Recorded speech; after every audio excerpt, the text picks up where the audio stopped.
बुद्धि और भाग्य। यह कहानी है दो बहनों की। दोनों बहनों में बड़ा प्यार था। एक का नाम था बुद्धि, दूसरी का नाम था भाग्य। वैसे तो हमेशा वो दोनों मिलजुल कर रहा करती थी, लेकिन न जाने क्यों एक दिन उन दोनों में एक बात को लेकर बहस हो गई। मुद्दा था कि दोनों में से बड़ी कौन है। दोनों को ही नहीं पता था कि कौन बड़ी है, इसलिए वे दोनों ही अपने अपने बड़े होने का दावा कर रही थी। लंबी चलने वाली बहस का कोई परिणाम नहीं आता देखकर दोनों ने मिलकर एक समाधान निकाला। दोनों ने तय किया कि वे दोनों एक साथ ही किसी के घर में जाएंगी और वहां अपनी अपनी शक्तियां आजमाएंगी। जो बड़ा होगा वह जीत जाएगा। दोनों चलते चलते एक किसान के घर तक आ पहुंचे। इस किसान के घर में उसके दो बेटे रहते थे।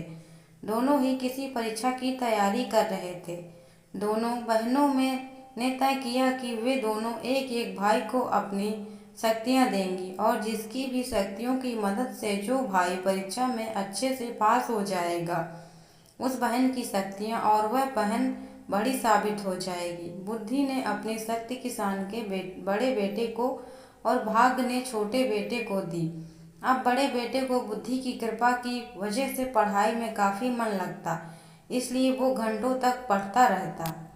किसान का छोटा बेटा, जिसके ऊपर भाग्य ने अपनी कृपा बरसाई थी, वो बिल्कुल पढ़ता नहीं था। जल्द ही वो दिन भी आ गया जब बड़े भाई और फिर छोटे भाई की परीक्षा होनी थी। बड़ा भाई, जिस पर बुद्धि की कृपा थी, उसने जब अपना पेपर देखा तो बदनसीबी से सभी वही सवाल आए थे जो उसने पढ़े नहीं थे या वो पढ़ नहीं पाया था। अगले दिन भाग्य की कृपा के साथ छोटा भाई परीक्षा देने गया। भाग्य उसके साथ था, इसलिए उसके पेपर में सबसे आसान प्रश्न पूछे गए थे, लेकिन सब व्यर्थ था क्योंकि उसने कुछ भी नहीं पढ़ा था। वो पछताने लगा और सोचने लगा कि उसने थोड़ी सी भी बुद्धि पढ़ाई में लगाई होती तो आज वो आसानी से पास हो जाता। इस तरह बिना भाग्य के किसान का बड़ा बेटा और बिना बुद्धि के किसान का छोटा बेटा परीक्षा में फेल हो गया। इस घटना से भाग्य और बुद्धि दोनों बहनों को ये अच्छे से समझ में आ गया कि जब वो अलग अलग हैं तब दोनों ही छोटी हैं और साथ हैं तो दोनों ही ताकतवर और बड़ी हैं।